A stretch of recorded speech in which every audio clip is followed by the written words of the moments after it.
આજે વાત કરવી છે દર્દીની પીડાની, આજે વાત કરવી છે સમાજને સ્પર્શતા મુદ્દાની, આજે વિશ્લેષણમાં વાત કરવી છે અંગદાન વિશેની. અંગદાનની શરૂઆતથી લઈને વિશ્વના અન્ય દેશોની સરખામણીમાં ભારતની અંગદાનને લઈને ઉદાસીનતા, અંગદાનને લઈને લોકોની માન્યતા અને અંગદાનમાં આવતી અડચણો, અંગદાન સાથે જોડાયેલ કાયદો અને અંગોની પ્રતીક્ષા કરતા પ્રતીક્ષા યાદીમાં જ દમ તોડી દેતા દર્દી, આ તમામ પાસાઓની વિશ્લેષણમાં ચર્ચા કરીશું. જો હું તમને એવું કહું કે અંગદાન અને ટ્રાન્સપ્લાન્ટનો જે કોન્સેપ્ટ છે તે તો અનાદિકાળથી એટલે કે દેવી દેવતાના સમયથી ચાલતો આવ્યો છે, તો તમે માનશો? હવે તમને થશે કે આવું કેવી રીતે? તો થોડી પૌરાણિક શાસ્ત્રોની વાત કરીએ, થોડા ફ્લેશબેકમાં જઈએ. તમે જાણો છો કે પૌરાણિક શાસ્ત્રોમાં પણ ઉલ્લેખ છે કે ભગવાન શંકર અને માતા પાર્વતીના પુત્ર એવા ભગવાન ગણેશના શિરચ્છેદ બાદ હાથીનું મસ્તક લગાવવામાં આવ્યું હતું. એ શું હતું? એ ઓર્ગન ટ્રાન્સપ્લાન્ટ જ હતું. એટલે કે ટ્રાન્સપ્લાન્ટ વિશ્વનું પ્રથમ ઓર્ગન ટ્રાન્સપ્લાન્ટ હશે. આપણે જાણીએ છીએ કે આપણા મૃત્યુ બાદ આપણું શરીર પંચમહાભૂતમાં જ ભળી જવાનું છે. તો પછી બીજાનું જીવન ઉજાગર કરવામાં કે શોધ સંશોધનમાં આપણું શરીર કામ આવે તો શું ખોટું? તો આવો આજે અંગદાનની વિસ્તૃતમાં ચર્ચા કરીએ અને પહેલા ગ્રાફિક્સના માધ્યમથી વર્ષ 2024ના અંગદાનનું પ્રમાણ પણ જોઈએ. તો વર્ષ 2024માં કેટલું અંગદાન થયું ઓગમેન્ટેડ ગ્રાફિક્સના માધ્યમથી સમજીએ તો વર્ષ 2024માં 119 વ્યક્તિએ અંગદાન કર્યું. જો કે હકીકતમાં વર્ષ 2023ની સરખામણીમાં 2024માં અંગદાનનું પ્રમાણ ઘટ્યું, પરંતુ વર્ષ 2024માં 12 મહિના દરમિયાન 119 વ્યક્તિએ અંગદાન કર્યું હતું અને એ અંગદાન થકી જે અંગો મળ્યા તેમાં નવા લોકોને જીવનદાન મળ્યું. હવે 119 વ્યક્તિના અંગદાનથી કેટલા અંગો મળ્યા? તો 387 વ્યક્તિઓને નવજીવન મળ્યું આ 119 વ્યક્તિના અંગદાનથી, જેમાં 210 કિડની મળી હતી, 109 લીવર મળ્યા, 34 હૃદય, 26 ફેફસાઓ, 2 સ્વાદુપિંડ, 1 નાનું આંતરડું અને 5 હાથ. અને હા, આ જે આંકડાઓ છે એ રાજ્ય સરકારના પ્રવક્તા ઋષિકેશ પટેલે વાત કરી હતી, તે આંકડા મુજબ આપણે વાત કરી રહ્યા છીએ. અમદાવાદ સિવિલ હોસ્પિટલમાં વર્ષ 2024 દરમિયાન 36 અંગદાન થયા. એટલે કે વર્ષમાં જે 119 અંગદાન થયા હતા તેમાં ગુજરાતમાં 36 થયા. અમદાવાદ સિવિલમાં 36 દાતાઓમાં 28 દાતાઓ ગુજરાતના હતા અને 8 દાતાઓ હતા અન્ય રાજ્યના. એટલે કે 36 અંગદાન જે થયા ગુજરાતમાં એમાં 28 તો ગુજરાતના જ હતા અને બાકીના જે હતા એ અન્ય રાજ્યના હતા. 36 અંગદાતાઓમાં 32 પુરુષો અને 4 મહિલા બ્રેન્ડેડ દાતાઓ હતા. આ વાત થઈ રહી છે બ્રેન્ડેડ દાતાઓની. હવે 124 અંગોમાં 72 કિડની હતી, 32 લીવર હતા, 13 હૃદય અને 1 સ્વાદુપિંડ અને 6 ફેફસા હતા. વર્ષ 2024માં 23ની સરખામણીમાં અંગદાન ઘટ્યું એ મેં તમને પહેલા જ કહ્યું, કારણ કે વર્ષ 2023માં અંગદાનનો આંકડો હતો 147, જે ઘટીને વર્ષ 2024માં થયો 119. વર્ષ 2024ની સરખામણીમાં 20% વધારે હતો વર્ષ 2023નો આંકડો, એટલે કે વર્ષ 2024માં 20% ઘટ્યું. હવે 2024માં સરકારી સંસ્થામાં 441 કિડની ટ્રાન્સપ્લાન્ટ થઈ. ટ્રાન્સપ્લાન્ટની પણ આપણે સાથે વાત કરી રહ્યા છીએ અને તેની અંદર ગુજરાતે મેળવ્યો સમગ્ર દેશમાં પ્રથમ ક્રમાંક. એટલે કે ગુજરાતમાં સૌથી વધારે કિડની ટ્રાન્સપ્લાન્ટ થઈ વર્ષ 2024માં. વર્ષ 2024માં 66 લીવર ટ્રાન્સપ્લાન્ટ કરવામાં આવ્યા. કિડનીમાં તો ગુજરાતે પ્રથમ ક્રમાંક મેળવ્યો, લીવરનું ટ્રાન્સપ્લાન્ટ પણ ગુજરાતમાં 66 થયું. છેલ્લા 6 વર્ષમાં ગુજરાતમાં 583 બ્રેન્ડેડ વ્યક્તિઓના 1812 અંગોનું દાન કરવામાં આવ્યું. એટલે કે છેલ્લા 6 વર્ષની આ વાત છે કે 6 વર્ષમાં 583 લોકોનું અંગદાન થયું, જેમાં વર્ષ 2024માં 119 અને વર્ષ 2023માં 147. હવે આ તો થઈ અંગદાનની વાત, પણ શું તમે જાણો છો કે ગુજરાતમાં હવે સ્કીન દાનમાં પણ ઉત્તમ કાર્ય થઈ રહ્યું છે? હા, હવે લોકોમાં સ્કીન દાનને લઈને પણ જાગૃતિ જોવા મળી રહી છે. હવે તમને થતું હશે કે સ્કીન પણ દાન થઈ શકે? તો હા, સ્કીન દાન થઈ શકે. કોઈ અકસ્માતમાં કે ગંભીર રીતે દાઝી ગયા હોય તેવા કિસ્સામાં દર્દીને સ્કીન દાન મદદરૂપ થઈ શકે છે. સિવિલ હોસ્પિટલમાં સ્કીન દાનની સંખ્યા શું રહી એ પણ ગ્રાફિક્સના માધ્યમથી આપણે જોઈ લઈએ કે સિવિલ હોસ્પિટલમાં સ્કીન દાનની સંખ્યા શું રહી. સિવિલ હોસ્પિટલમાં અંગદાનની સાથે સ્કીન દાનમાં પણ ઉત્તમ કાર્ય થઈ રહ્યું છે. આ વર્ષ 2024ની વાત છે કે સ્કીન દાનમાં પણ ઉત્તમ કાર્ય થયું. અંગદાનની સંખ્યા હતી વર્ષ 2024માં 119, જેની સામે સ્કીનદાનમાં સંખ્યા હતી 8. 2024માં કુલ 8 સ્કીન દાન થયા છે અને આ વાત થઈ રહી છે અમદાવાદ સિવિલ હોસ્પિટલની, ગુજરાતની. એક નંબર આપવામાં આવ્યો છે, સ્કીન દાન કરવા માટેનો આ નંબર છે 9428265875 નંબર પર તમે કોલ કરીને સંપર્ક કરી શકો છો અને ત્યાંથી તમે માહિતી મેળવી શકો છો અને તમે સ્કીન દાન માટેનું રજીસ્ટ્રેશન પણ આ નંબર પર કોલ કરીને તમે કરાવી શકો છો. કારણ કે તમને ખ્યાલ છે, મેં જે રીતે તમને પહેલા કહ્યું કે આપણે અંગદાનમાં પણ વાત કરીશું કે રજીસ્ટ્રેશન કરીને પણ અંગદાન કરાવી શકાય અને રજીસ્ટ્રેશન કર્યા વગર પણ કરાવી શકાય. અને આ જે નંબર હતો એ સ્કીન દાન માટેનો છે. તમે ત્યાં ફોન કરશો, રજીસ્ટ્રેશન કરાવશો એટલે હોસ્પિટલની ટીમ તમારા ઘરે આવશે અને તમારા ઘરે આવીને સ્કીન દાન લેશે. એટલે કે તમારે સ્કીન દાન કરવા માટે આ નંબર પર કોલ કરવાનો રહેશે. હવે તમને સવાલ એ થતો હશે કે શું જે આ અંગદાનની વાત થઈ રહી છે તો શું એ મૃત વ્યક્તિનું જ અંગદાન થઈ શકે? શું જીવિત વ્યક્તિ અંગદાન ન કરી શકે? તો જવાબ છે હા, કરી જ શકે. કેમ ન કરી શકે? પણ હા, કેટલીક મર્યાદાઓને અનુસરવું પડે, કેટલીક વાતોનું ધ્યાન રાખવું પડે. કારણ કે જીવંત વ્યક્તિના અંગદાન સમયે દાતાના જીવની જાળવણી પણ એક પડકાર હોય છે. તો જીવંત વ્યક્તિ કયા કયા અંગોનું દાન કરી શકે અને કઈ બાબતોનું એ ખાસ ધ્યાન રાખવું જરૂરી છે. એ પણ ગ્રાફિક્સના માધ્યમથી સમજી લઈએ કે જીવંત વ્યક્તિ કયા કયા અંગોનું દાન કરી શકે. એટલે કે જીવિત વ્યક્તિ એટલે કે તેને લાઈવ ડોનર કહેવાય અને લાઈવ ડોનર 4 અંગોનું દાન કરી શકે. એક તો એક કિડની, એટલે કે વ્યક્તિના શરીરમાં 2 કિડની છે જેમાંથી એક કિડની જ લાઈવ ડોનર ડોનેટ કરી શકે. એક ફેફસા, એટલે કે જે વ્યક્તિના શરીરમાં 2 ફેફસા છે એ લાઈવ ડોનર માત્ર એક ફેફસા જ ડોનેટ કરી શકે. આ 4 અંગો એ ડોનેટ કરી શકે. ફક્ત પરિવારજનોને અથવા અંગત લોકોને જ કરી શકે. અને આ સૌથી મોટી વાત એ છે કે ફક્ત પરિવારજનોને અથવા અંગત લોકોને જ જીવિત વ્યક્તિ ડોનેટ કરી શકે છે. તેની જગ્યાએ બ્રેઇન વ્યક્તિ ડોનેટ કરે છે ત્યારે કોઈને પણ ડોનેટ કરી શકે છે. 18 વર્ષથી વધુ વયના લોકો જ કરી શકે છે. એટલે કે ડોનેટ કરવા માટે ડોનરની ઉંમર 18 વર્ષથી ઉપરની હોવી જોઈએ. 18 વર્ષથી ઓછી વયના લોકો અંગદાન નથી કરી શકતા. લાઈવ ડોનરની આ વાત છે. બ્રેઇન વ્યક્તિ ઓછી વયનો પણ કરી શકે છે. ફરીથી હું તમને અહીંયા ક્લિયર કરું છું. સંપૂર્ણ સ્વસ્થ હોય તે વ્યક્તિ જ અંગદાન કરી શકે છે. એટલે કે લાઈવ ડોનર, એટલે કે જે જીવિત વ્યક્તિ છે એ પોતે સંપૂર્ણ સ્વસ્થ છે, તેને કોઈ જ બીમારી નથી, તો તે ડોનેટ કરી શકે છે. ખાસ કરીને જેને લાંબી બીમારી છે, જેને HIV છે, જેને કેન્સર છે, ફેફસા, હૃદય જેવી બીમારીઓ છે, તો તે વ્યક્તિ અંગદાન નહીં કરી શકે. કારણ કે જો તેને આ બીમારીથી તે પીડિત છે અને જો એ અંગદાન કરશે તો સ્વાભાવિક છે કે એક શક્યતા એ પણ વધી જશે કે જે વ્યક્તિમાં તેનું જે અંગ છે એ પ્રત્યારોપણ કરવામાં આવશે તો તેને પણ એ બીમારી લાગી શકે. હવે મુખ્ય વાત કે બ્રેઇન વ્યક્તિના અંગદાનની. તો તમે જાણો છો કે કોઈ વ્યક્તિનું મૃત્યુ 2 રીતે થઈ શકે. એક તો હૃદય બંધ થઈ જાય અને બીજું મગજ બંધ થઈ જાય. પણ બંનેમાં તફાવત એ છે કે હૃદય બંધ થાય એટલે ગણતરીના સમય સુધી મગજ સક્રિય રહે, પણ પછી જ્ઞાન તંતુ મૃત થઈ જાય. જ્યારે મગજ બંધ થઈ જાય એટલે કે બ્રેઇન ડેડ થઈ જાય. એવા કિસ્સામાં વ્યક્તિનું હૃદય વર્ષોના વર્ષો સુધી ધબકી શકે, પણ વ્યક્તિ મૃતપાય અવસ્થામાં પથારીવશ હોય અને ફરી તેનું નોર્મલ થવું નહીવત હોય. આપણે જેને કહીએ છીએ કે ભાઈ વ્યક્તિ કોમામાં જતું રહ્યું કે બેભાન અવસ્થામાં છે અને વર્ષોના વર્ષો એ સ્થિતિમાં રહી શકે અને એનું નોર્મલ થવું ફરી બહુ નહીવત એના ચાન્સીસ હોય છે. અને એવી સ્થિતિમાં ડોક્ટર અંગદાનની સલાહ આપતા હોય છે. જો કે એમાં ખોટું પણ કંઈ જ નથી. કારણ કે એક વ્યક્તિ અંગદાનથી 7 લોકોને જિંદગી આપી શકે છે. હવે બ્રેઇન ડેડ વ્યક્તિ કયા કયા અંગોનું દાન કરી શકે છે એ પણ આપણે ગ્રાફિક્સના માધ્યમથી જોઈ લઈએ કે જે વ્યક્તિ બ્રેઇન ડેડ છે. સમજી લો, ફેફસા, હાર્ટ, લીવર, સ્વાદુપિંડ, કિડની અને નાનું આંતરડું. આ અંગો એ છે કે જે બ્રેઇન ડેડ વ્યક્તિ આટલા અંગોનું દાન કરી શકે છે.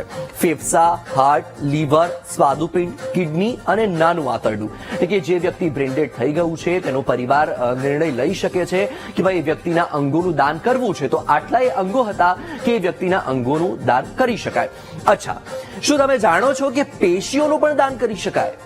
તો હા, માનવ જીવ અંગદાનની સાથે સાથે પેશીઓનું દાન પણ કરી શકે છે, જેનું અન્ય લોકોમાં પ્રત્યારોપણ કરી શકાય કે જેથી તે દર્દીને સમસ્યામાંથી બહાર લાવી શકાય.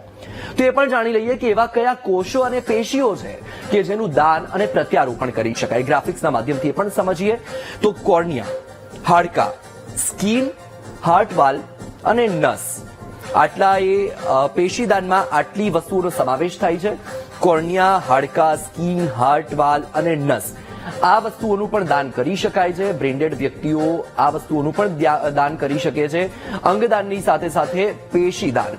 હવે સૌથી મોટી વાત એ છે કે તમને થયું કે અંગદાન અને પેશીદાન એ તો આપણે સમજી લીધું, પણ આ બંને વચ્ચે તફાવત શું છે તો તે સાંભળો કે અંગ એ શરીરનું એ અંગ છે જે કોઈ માણસને જીવિત રાખવા માટે જરૂરી છે, જેમ કે હાર્ટ, ફેફસા, કિડની વગેરે. અને ટીશ્યુ એટલે કે પેશીઓ, જે કોષો, કોર્નિયા, ત્વચા, હૃદય, વાલ્વ જેવા અંગોનો ભાગ છે.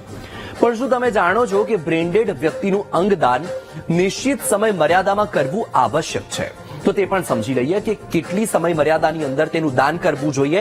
તો અહીં તમે જોઈ લો કે કિડની, લીવર, હાર્ટ, ફેફસા અને સ્વાદુપિંડ અને પેશીઓ, આપણે વાત કરી કે આટલા અંગોનું દાન કરી શકાય. હવે વાત છે કિડની, તો 24 થી 36 કલાક, લીવર 8 થી 12 કલાક, હાર્ટ 4 થી 6 કલાક, ફેફસા 4 થી 6 કલાક, સ્વાદુપિંડ 24 કલાક અને પેશીઓ 5 વર્ષ. હવે તમને થતું હશે કે 5 વર્ષ મૃત વ્યક્તિની પેશીઓ કેવી રીતે? તો પહેલા જ મેં કહ્યું હતું કે બ્રેન ડેડ એટલે કે વ્યક્તિ બ્રેન ડેડ છે, પરંતુ તેનું હૃદય ચાલુ છે, અને હૃદય ચાલુ છે ત્યારે વ્યક્તિ વર્ષોના વર્ષો એ સ્થિતિમાં રહી શકે છે. એટલે તમે પેશીઓ 5 વર્ષ સુધી દાન કરી શકો છો, કારણ કે આપણે સામાન્ય રીતે બ્રેન ડેડ વ્યક્તિને કહીએ છીએ કે ભાઈ કોમામાં જતું રહ્યું છે વ્યક્તિ, અને એ વાત હતી. હવે વાત છે આ નિશ્ચિત સમય મર્યાદાની થઈ ગઈ. હવે સૌથી મહત્વની અને રસપ્રદ વાત આપણે કરવાના છીએ, અને એ છે ઓર્ગન ટ્રાન્સપ્લાન્ટના ઇતિહાસની. તમને જાણીને નવાઈ લાગશે કે 1954માં સૌથી પહેલું સફળ ટ્રાન્સપ્લાન્ટ થયું હતું. ત્યારબાદ એક એવું બાળક કે જે જિંદગીની જંગ તો માત્ર 100 મિનિટ જીવ્યું, પણ અંગદાન કરીને ઓર્ગન ટ્રાન્સપ્લાન્ટના ઇતિહાસના પાને અમર થઈ ગયું. એક તરફ 85 વર્ષીય મહિલાએ લીવર દાન કર્યું, તો 107 વર્ષીય સ્કોટિશ મહિલાએ કોર્નિયા દાતા બનીને ઇતિહાસના પાને સુવર્ણ અક્ષરોમાં પોતાનું નામ અંકિત કરી લીધું. હવે ઓર્ગન ટ્રાન્સપ્લાન્ટનો ઇતિહાસ ઓગમેન્ટેડ ગ્રાફિક્સના માધ્યમથી પણ જોઈ લઈએ, કારણ કે ઓગમેન્ટેડ ગ્રાફિક્સમાં આપણે સમજીશું તો આપણને બહુ જ સારી રીતે સમજાશે. અને જે મુખ્ય વાત આ છે કે ટ્રાન્સપ્લાન્ટનો ઇતિહાસ એ ખૂબ જ રસપ્રદ રહ્યો છે. સફળ ટ્રાન્સપ્લાન્ટના પ્રથમ જીવંત અંગદાતા હતા રોનાલ્ડ લી હેરિફ, અને આ 1954 ની વાત થઈ રહી છે ત્યારે આ પ્રથમ સફળ ટ્રાન્સપ્લાન્ટ થયું હતું. તેમનો જોડિયા ભાઈ હતો. 1954ના તેના જોડિયા ભાઈ રિચાર્ડને તેમણે કિડનીનું દાન કર્યું, એટલે કે હેરિકે કિડનીનું દાન આપ્યું હતું ને સફળ રહ્યું હતું. હવે સૌથી નાની ઉંમરના અંગદાતાની વાત થઈ રહી છે. વર્ષ 2014માં જન્મેલ એનેન્સેફેલીથી પીડાતું એક બાળક, જે મેં તમને પહેલા જ વાત કરી કે જે જીવ્યું માત્ર ને માત્ર 100 મિનિટ, ફક્ત 100 મિનિટ જિંદગીની જંગ જીવ્યું અને પોતાની કિડની તેણે દાન કરી, અને જે આ ઇતિહાસ છે ઇતિહાસમાં પોતાનું નામ સુવર્ણ અક્ષરોથી અંકિત કરાવી લીધું. હવે સૌથી જૂની અને જાણીતી કોર્નિયા દાતા કે જે 107 વર્ષીય એક સ્કોટિશ મહિલા હતી. 107 વર્ષની વયે તેમણે તેનું કોર્નિયા દાન કર્યું હતું. 2016માં તેમના મૃત્યુ પછી કોર્નિયા દાન કરાયા. તમને ખબર જ હશે કે કોર્નિયા મૃત્યુ પછી દાન થાય, અને 107 વર્ષની વયે તેમનું નિધન થયું, અને ત્યારબાદ તેમનું કોર્નિયા દાન કરાયું 2016માં. હવે આંતરિક અંગદાતા એટલે કે જે ઇન્ટરનલ ઓર્ગન્સ છે એની વાત થઈ રહી છે. તો 98 વર્ષીય દક્ષિણ મિઝોરીના એક પુરુષ આંતરિક અંગદાતા, એ સૌથી મોટી વયના 98 યર્સ, તેમના મૃત્યુ પછી તેમનું લીવર દાન કર્યું હતું. 107 વર્ષના જે હતા તેમણે કોર્નિયા દાન કરી હતી. 98 વર્ષના વ્યક્તિ છે આંતરિક ઓર્ગનમાં સૌથી મોટી વયના હતા. સૌથી વૃદ્ધ અંગદાતા બ્રિટનમાં 85 વર્ષીય મહિલા કે જેમણે પણ એક અજાણી જ વ્યક્તિને કિડની દાન કરી હતી. અને આ એક મોટી ઘટના છે 2014માં બની હતી કે કોઈ અજાણી વ્યક્તિને, જ્યારે તેમને ક્યાંક વાંચ્યું હતું કે ઘણા બધા લોકો એવા છે જે પ્રતીક્ષા યાદીમાં જ પોતાનો દમ તોડી દે છે અને તેમને ઓર્ગન્સ મળતા નથી, અને એ સમયે તેમણે કોઈ અજાણા વ્યક્તિ માટે આ પોતાની કિડની દાન કરી હતી. હવે આપણે આ ઓર્ગન ટ્રાન્સપ્લાન્ટનો ઇતિહાસ તો સારી રીતે સમજી લીધો, પણ તમને એ વાત જાણીને નવાઈ લાગશે કે આટલા વર્ષો દરમિયાન ભારતમાં મૃતકોના અંગદાન માટે વર્ષ 2012નું વર્ષ અત્યાર સુધીનું સૌથી શ્રેષ્ઠ રહ્યું છે. જે આપણે ઇતિહાસ જોયો ત્યારબાદથી લઈને વર્ષ 2012નું જે વર્ષ છે એ પહેલા કેટલાક સુધારા વધારા કરવામાં આવ્યા હતા, અને વર્ષ 2012ની અંદર જે અંગદાન થયું એ અત્યાર સુધીનું ખૂબ જ નોંધનીય હતું, અને તે પણ આપણે સમજી લઈએ. તો આ તમે કેટલીક આંકડા જોઈ રહ્યા છો. સૌથી વધારે અંગદાન વર્ષ 2012માં થયું તમિલનાડુમાં. મૃતક દાતાઓની સંખ્યા હતી 83, અને કુલ અંગોની સંખ્યા હતી 252. ત્યારબાદ મહારાષ્ટ્રમાં 29 લોકોની સંખ્યા હતી મૃતકોની અને તેની સામે અંગોની સંખ્યા હતી 68. ગુજરાતમાં 18 અને કુલ અંગોની સંખ્યા 46, એટલે કે 18 લોકોએ અંગદાન કર્યું. ગુજરાતમાં 18 મૃતકોનું અંગદાન અને તેની સામે અંગો મળ્યા 46. કર્ણાટકમાં 17 સંખ્યા હતી મૃતકોની, તેની સામે અંગોની સંખ્યા હતી 46. આંધ્રપ્રદેશમાં 13 સંખ્યા હતી મૃતકોની અને તેની સામે અંગો મળ્યા 37. કેરળમાં સંખ્યા હતી 12 મૃતકોની અને તેની સામે અંગો મળ્યા 26. દિલ્હી એનસીઆરમાં પણ મૃતકની સંખ્યા 12, તેની સામે 31 અંગો મળ્યા. પંજાબમાં 12 મૃતકોની સંખ્યા હતી જેની સામે અંગો 24, એટલે કે કુલ 100 દાતા હતા 196 અને તેની સામે અંગો મળ્યા 530. એટલે વર્ષ 2012 ની અંદર 196 દાતા અને 196 દાતાની સામે 530 અંગોનું દાન મળ્યું, એટલે કે બીજા 530 લોકોને નવી જિંદગી મળી અને તે લોકોને તેમની સમસ્યાથી છુટકારો મળ્યો. આ વર્ષ 2012 ની વાત હતી. હવે સૌથી મોટી અને અગત્યની વાત છે કે અંગદાન ક્યારે થઈ શકે, કારણ કે અંગદાન માટે સૌથી અગત્યની બાબત છે સંમતિ. સંમતિ વગર ક્યારે પણ અંગદાન નથી થઈ શકતું. પછી જીવંત વ્યક્તિ હોય કે પછી બ્રેન્ડેડ વ્યક્તિ હોય. જ્યારે બ્રેન્ડેડ વ્યક્તિ હોય તો તેના પરિવારની સંમતિ, તેના લાગતા વળગતાની સંમતિ ખૂબ જ આવશ્યક હોય છે. હવે વાત આપણે કરીશું રાજ્યમાંથી સંમતિની, કે ભારતની અંદર કયા રાજ્યમાંથી વધુ લોકોની સંમતિ મળી અંગદાન માટે, તો તેને પણ ગ્રાફિક્સથી સમજી લઈએ.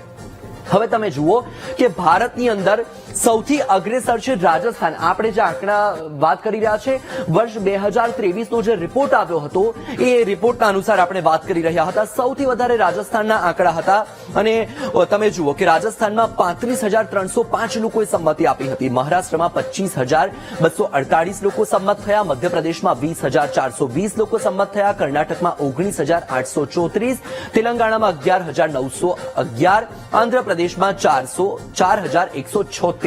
આ જે આંકડાઓ છે એમાં સૌથી આગળ છે રાજસ્થાન. એમાં તમને ચોંકાવનારી વાત એ લાગશે કે ગુજરાત બહુ જ પાછળ છે. ટોપ 10 ની યાદીમાં પણ ગુજરાત નથી.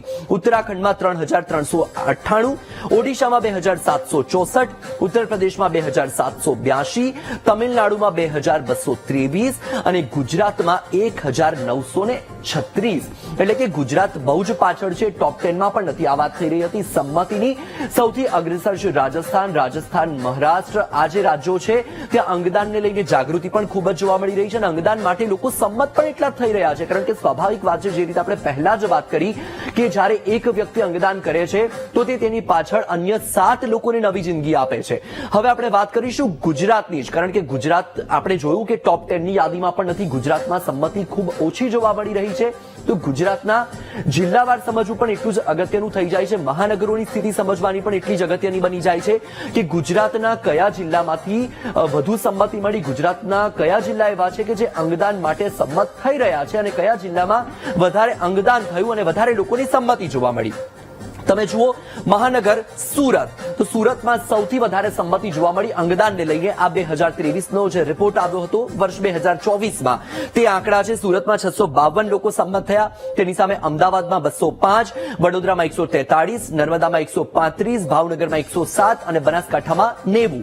અને આ જે વાત થઈ, આ આંકડા તમે સમજ્યા, આ સંમતિના આંકડા છે. વર્ષ 2023માં તમે એ પણ જોઈ લીધું કે જે આંકડા હતા એ આંકડા 2023માં 147 અંગદાન થયું હતું. આ સંમતિની વાત છે કે સુરતમાં 652 લોકો સંમત થયા હતા.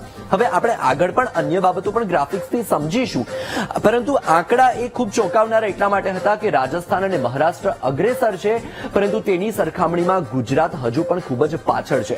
હા, ટ્રાન્સપ્લાન્ટમાં ગુજરાતે કિડની ટ્રાન્સપ્લાન્ટમાં દેશભરમાં પ્રથમ ક્રમાંક મેળવ્યો હતો, એ સારી બાબત છે, પરંતુ સૌથી મોટી વાત એ છે કે આ જે બાબત છે એ બાબત ચોંકાવનારી છે કે ગુજરાતમાં હજુ પણ અંગદાનને લઈને એટલી જાગૃતિ નથી. હવે આપણે વાત કરીશું અંગદાન રજીસ્ટ્રેશન પ્રક્રિયાની, કારણ કે સવાલ મગજમાં એ પણ થાય કે આજે અંગદાનની વાતો કરવામાં આવી રહી છે તો અંગદાન માટે કઈ રજીસ્ટ્રેશન કરાવવાનું હોય, અને જો તમે રજીસ્ટ્રેશન કરાવ્યું હોય તો જ તમે અંગદાન કરી શકો. તમે રજીસ્ટ્રેશન નથી કરાવ્યું તો શું તમે અંગદાન નહીં કરી શકો? આ તમામ પ્રક્રિયા સમજવી પણ એટલી જરૂરી છે અને એ પણ આપણે ગ્રાફિક્સના માધ્યમથી જ સમજીશું કે રજીસ્ટ્રેશનની પ્રક્રિયા શું હોય છે અને જો તમે રજીસ્ટ્રેશન નથી કરાવ્યું તો શું તમે નહીં કરી શકો. અહીં કેટલીક તમને વેબસાઇટ આપવામાં આવી છે. આ વેબસાઇટ પરથી તમે રજીસ્ટ્રેશન કરાવી શકો છો. અંગદાન.com, અંગદાનમહાદાન.com, www.nos.org, www.noto.nic.in, mohanfoundation.org અને MFG, CFNA, નવજીવન એ વેબસાઇટ પર તમે જશો અને અહીંથી પણ તમે નોંધાવી શકો છો, રજીસ્ટ્રેશન કરાવી શકો છો. હવે આ જે ટોલ ફ્રી નંબર 1800114770, 1800103710, આ ટોલ ફ્રી નંબર પર તમે કોલ કરીને પણ તમે રજીસ્ટ્રેશન કરાવી શકો છો. તમે રજીસ્ટ્રેશન કરાવશો એટલે ત્યારબાદ તમને અંગદાનનું એક કાર્ડ મળશે અને એ કાર્ડ તમે તમારી સાથે પણ રાખી શકો છો અથવા તમે તમારા પરિવારને પણ આપી શકો છો. જ્યારે ક્યારે પણ અંગદાનની વાત આવે છે તો ત્યારે તમારું પરિવાર હોસ્પિટલને કાર્ડ આપી શકે. અંગદાન કાર્ડની મદદથી અંગદાન કરી શકાય છે, કારણ કે તમે હોસ્પિટલને એ કાર્ડ જ્યારે આપશો અંગદાન માટેનું, જ્યારે કોઈ વ્યક્તિ બ્રેન્ડેડ હોય અને એને જો પહેલાથી જ રજીસ્ટ્રેશન કરાવ્યું હશે તો એ કાર્ડના માધ્યમથી હોસ્પિટલ કાર્યવાહી કરી શકે. હવે મુદ્દો છે કે રજીસ્ટ્રેશન ન કરાવ્યું હોય તો પણ અંગદાન કરી શકાય. જેમ મેં તમને પહેલા જ કહ્યું કે જો તમે રજીસ્ટ્રેશન નથી કરાવ્યું તો પણ તમે અંગદાન કરી શકો છો, પરંતુ એના માટે તમારે જે ટોલ ફ્રી નંબર આપ્યો હતો એ ટોલ ફ્રી નંબર પર તમારે ફોન કરવો પડશે. જીવંત અંગદાન માટે national organ and tissue transplant ઓર્ગેનાઇઝેશનમાં ફોર્મ 7 ભરવું પડશે. એટલે કે આ ઓર્ગેનાઇઝેશન છે એમાં એક ફોર્મ 7 આવે છે. એ ફોર્મ 7 તમે ભરશો કે એનાથી તમે જીવંત અંગદાન, એટલે કે જે આપણે લાઈવ ડોનરની વાત કરીએ એની વાત થઈ રહી છે. હવે ડોનર કાર્ડ વ્યક્તિએ બહાર નીકળતી વખતે પોતાની સાથે રાખવું. એટલે હવે આ જે ડોનર કાર્ડ થઈ રહ્યું છે, જે તમે ફોર્મ 7 ની વાત કરી જીવંત અંગદાન માટે, તો ત્યારે તમને આ કાર્ડ આપવામાં આવશે, ડોનર કાર્ડ, અને એ તમારે સાથે રાખવાનું રહેશે. હજુ આપણે અંગદાન વિશેની કેટલીક મહત્વપૂર્ણ જે વાત છે, ખાસ કરીને સરકારની પહેલ છે, એ કાયદો છે અંગદાનને લઈને, તમામ બાબતોને સમજશું. હવે આપણે વિશ્લેષણમાં આગળ વધીશું અને ખાસ કરીને સરકારની પહેલની પણ વાત કરીશું, કારણ કે ઓર્ગન ટ્રાન્સપ્લાન્ટ માટે સરકાર પણ કટિબદ્ધ છે અને જે પણ દર્દીઓ છે કે તેમને ઓર્ગન ટ્રાન્સપ્લાન્ટથી મદદ મળે અને તેમની સમસ્યાનો ઉકેલ આવે તે માટે સરકારની પહેલ છે. ગુજરાત સરકારની અંગદાન પ્રવૃત્તિને વેગવંતી કરવા માટેની પહેલ છે. કેટલીક સહાય આપવામાં આવે છે કે જેથી કરીને દર્દીને પોતાની સમસ્યાથી છુટકારો મળે, જે ટ્રાન્સપ્લાન્ટ કરાવી શકે ઓર્ગન અને તેની સમસ્યાથી તેને છુટકારો મળી જાય. કિડની ટ્રાન્સપ્લાન્ટ માટે 2.5 લાખની સહાય ગુજરાત સરકાર તરફથી આપવામાં આવે છે કે જેથી જે કિડનીના દર્દી છે, જે કિડનીની સમસ્યાઓ સામે ઝઝૂમી રહ્યા છે, તે છુટકારો મેળવી શકે. લીવર ટ્રાન્સપ્લાન્ટ માટે 5 લાખની સહાય આપવામાં આવે છે, એટલે કે કિડની ટ્રાન્સપ્લાન્ટ માટે 2.5 લાખ, લીવર ટ્રાન્સપ્લાન્ટ માટે ગુજરાત સરકાર 5 લાખની સહાય કરે છે, એટલે કે જે દર્દીને લીવર ટ્રાન્સપ્લાન્ટ કરાવવાનું હોય તેને 5 લાખની મદદ થઈ શકે. હાર્ટ ટ્રાન્સપ્લાન્ટ માટે 7.5 લાખ રૂપિયાની સહાય આપવામાં આવે છે. કિડની માટે 2.5 લાખ, લીવર માટે 5 લાખ અને હાર્ટ ટ્રાન્સપ્લાન્ટ માટે 7.5 લાખ રૂપિયાની ગુજરાત સરકાર સહાય કરે છે. અને આ જે ઓર્ગન ટ્રાન્સપ્લાન્ટની જે પ્રક્રિયા છે એ પ્રક્રિયાને વધારે વેગવંતી કરવા માટે સરકાર કટિબદ્ધ છે અને એટલા માટે આ જે સરકારની પહેલ છે. હવે ભૂતકાળની સરખામણીમાં વર્તમાન સમયમાં અંગદાનને લઈને લોકોમાં જાગૃતિ જોવા મળી રહી છે. લોકો અંગદાનને લઈને જાગૃત થાય અતિ આવશ્યક છે, પણ તેની સાથે અંગદાનના નામે કોઈ ગેરકાયદેસર કામગીરી ન થવી જોઈએ એ પણ એટલું જ આવશ્યક છે. અને એટલે જ આ બાબતને ધ્યાનમાં રાખીને ભારતીય સંસદમાં એક અધિનિયમ ઘડવામાં આવ્યો અને તેમાં મહત્વના તમામ પાસાને સાંકળી લીધા. આ કાયદા અંતર્ગત કોઈ પણ વ્યક્તિ, પછી ભલે તે ટ્રાન્સપ્લાન્ટેશન સંયોજક હોય, કોઈ પણ મેડિકલ કોલેજ અથવા હોસ્પિટલ સાથે સંકળાયેલ હોય, પણ જો તે જીવંત અથવા મૃત શરીરમાંથી માનવ અંગ અથવા પેશીઓ દૂર કરવામાં મદદ કરે છે અથવા કોઈ પણ વ્યક્તિ કોઈ પણ રીતે વાટાઘાટો કરે છે, વ્યવસ્થા કરે છે અથવા કોઈ પણ હેતુથી મદદ કરે છે, પૈસાની ચૂકવણીની ઓફર કરે છે અથવા મેળવે છે, આવી કોઈ પણ ગેરકાયદે પ્રવૃત્તિ કરવામાં આવે છે તેના માટે દંડની સાથે સજાની પણ જોગવાઈ કરવામાં આવી છે. અંગદાન સાથે જોડાયેલ આ કાયદો શું છે, કાયદાનો ઉદ્દેશ્ય શું છે અને કાયદો કોને લાગુ પડશે, કાયદામાં શું જોગવાઈ છે તે પણ વિસ્તારપૂર્વક ગ્રાફિક્સના માધ્યમથી સમજી લઈએ કે શું કાયદો છે અને એની જોગવાઈઓ શું છે. માનવ અંગો અને પેશીઓનું પ્રત્યારોપણ અધિનિયમ 1994, સંસદમાં આ કાયદો રજૂ કરવામાં આવ્યો હતો. ભારતની સંસદમાં આ કાયદો ઘડવામાં આવ્યો હતો. વર્ષ 1994માં આ કાયદાને લઈને રજૂઆત કરવામાં આવી હતી. આરોગ્ય અને પરિવાર કલ્યાણ મંત્રાલયે આ કાયદો રજૂ કર્યો હતો, આ અધિનિયમ રજૂ કર્યો હતો વર્ષ 1994માં. 8 જુલાઈ 1994ના રોજ કાયદાનું ગઠન કરવામાં આવ્યું હતું અને ત્યારબાદ કાયદાનું પાલન શરૂ કરવામાં આવ્યું. 4 ફેબ્રુઆરી 1995ના રોજથી આ કાયદો લાગુ કરવામાં આવ્યો. આ કાયદામાં કેટલીક જોગવાઈઓ પણ કરવામાં આવી છે. આ અધિનિયમ ફક્ત ભારતીય પ્રશાસિત રાજ્યોને લાગુ પડશે, સાથે જે કેન્દ્ર શાસિત પ્રદેશો છે તેને પણ લાગુ પડશે. જીવંત દાતા અથવા મૃત વ્યક્તિના અંગદાનનો ઉલ્લેખ કરવામાં આવ્યો છે. આ કાયદાની અંદર લાઈવ ડોનર અને જે બ્રેઇન ડેડ ડોનર છે બંનેનો ઉલ્લેખ કરાયો છે. 11 માનવ અંગો અને પેશીઓનું પ્રત્યારોપણ અને દાનનો સમાવેશ કરવામાં આવ્યો છે. એટલે કે જે અંગોનું દાન કરવામાં આવે છે, જે પેશીઓનું, તેનો પણ આ કાયદામાં ઉલ્લેખ છે. માનવ અંગોનો વ્યાપાર અને ગેરકાયદે કોઈ પણ પ્રવૃત્તિ ન થાય તે માટેની જોગવાઈઓ કરવામાં આવી છે. પરવાનગી વગર અંગો કાઢવા પર કાર્યવાહીની જોગવાઈ કરવામાં આવી છે. તેમાં સજાની સાથે દંડ જેવી જોગવાઈઓનો સમાવેશ કરાયો છે. જો ગેરકાયદેસર પ્રવૃત્તિ કરવામાં આવે છે, કોઈ અંગોનો વ્યાપાર કરવામાં આવે છે, 3 વર્ષની જેલની સજા થઈ શકે અને 5 લાખ રૂપિયાના દંડની જોગવાઈ કરવામાં આવી છે. તમે જોયું હશે કે ભૂતકાળમાં તસ્કરીની ઘણી ઘટનાઓ સામે આવી હશે અને એ જ બાબતોનો ઉલ્લેખ આ કાયદામાં પણ કરવામાં આવ્યો છે. હવે જાણવા જેવી વાત છે કેટલીક, તે પણ આપણે ફટાફટ ગ્રાફિક્સના માધ્યમથી સમજી લઈશું કે ભારતમાં અંગદાનની બાબતમાં જે ભારે ઉદાસીનતા જોવા મળી રહી છે, એ ઉદાસીનતા અને કેટલીક જાણવાજોગ બાબત એ પણ છે કે કયા કયા એવા પાસાઓ છે કે જે અંગદાનને સ્પર્શી રહ્યા છે. ફટાફટ ગ્રાફિક્સના માધ્યમથી સમજી લઈએ તો ભારતમાં અંગદાનની બાબતમાં ભારે ઉદાસીનતા જોવા મળી રહી છે. ખાસ કરીને ભારતમાં જે WHO નો જે રિપોર્ટ સામે આવ્યો છે તે મુજબ માત્ર ને માત્ર ભારતમાં 0.01% લોકો જ અંગદાન કરે છે. આ વિશ્વમાં સમગ્ર દેશોની સરખામણીમાં ભારતમાં બહુ જ ઓછો આંકડો છે. વિશ્વમાં અમેરિકા અને ચીન પછી અંગદાનમાં ભારત 3જા સ્થાને છે. એટલે કે ભારતમાં 3જું સ્થાન ભારતે મેળવ્યું છે વિશ્વની યાદીમાં. અમેરિકા પ્રથમ સ્થાને છે અંગદાનમાં. દેશમાં અંગદાનના અભાવે દર વર્ષે 6 લાખ દર્દી મોતને ભેટે છે. એટલે કે જે પ્રતીક્ષા યાદીની આપણે વાત કરતા હતા, એ પ્રતીક્ષા યાદીની આ વાત થઈ રહી છે કે 6 લાખ દર્દી મોતના શરણે જાય છે. દેશમાં લીવરના ડોનરના અભાવે 2 લાખથી વધુ દર્દીનું મૃત્યુ થઈ જાય છે. અને સૌથી ચોંકાવનારી બાબત એ છે કે ઓર્ગન શોર્ટેજના કારણે દર 17 મિનિટે એક મૃત્યુ થાય. 70%થી લોકો તો પ્રતીક્ષા યાદીમાં જ મૃત્યુ પામે છે. દર 40 લાખે એક વ્યક્તિ અંગદાન કરે છે અને 2.5 લાખ કિડની, 80,000 લીવર, 50,000 હૃદય અને 1 લાખથી વધુ લોકો આંખની પ્રતીક્ષામાં. દર વર્ષે 1.5 લાખ કિડનીની જરૂરિયાત સામે માંડ 4,000 કિડની ટ્રાન્સપ્લાન્ટ થાય છે. તો આ છે દેશમાં અંગદાનનું વિશ્લેષણ કે તમે જુઓ કે કેટલા લોકો એવા છે કે જે પ્રતીક્ષા યાદીમાં જ અંગો મળશે તે આશામાં જ, તે અપેક્ષામાં જ પોતાનો દમ તોડી દે છે. પરંતુ જે અંગદાન છે તેમાં ઉદાસીનતા જોવા મળી રહી છે. તો હાલ બસ આટલું જ. મને આપશો રજા. નમસ્કાર.